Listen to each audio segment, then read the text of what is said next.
Welcome to Back to the Bible. You are listening to Strength for the Journey, a daily devotional by Theodore. November 8th, the birth that brings death. James chapter 1 verses 12 to 15.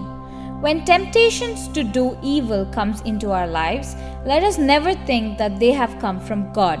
Instead, God is doing what he can to prevent us from falling into sin.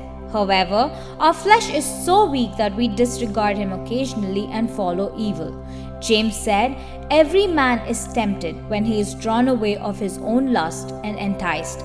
James chapter 1 verse 14. Notice especially the words "and enticed." Lust comes from the enemy within, the old nature, and enticement comes from the enemy without, the devil. James chapter 1 verse 15 not only tells us more about the source of sin, but also its final result. When lust hath conceived, it bringeth forth sin, and sin, when it is finished, bringeth forth death.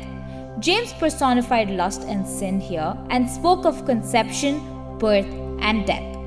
Lust is personified as a harlot who conceives and then bears a child called sin, whose father is the devil. The sin also conceives and brings forth a grandchild who is known as death. When sinful desires enters the mind, it will grow in the mind until the deed is executed if it is not checked at once. As a rule, the mind eventually acts out what it dwells on. Be not overcome of evil, but overcome evil with good. Romans chapter 12 verse 21. Amen.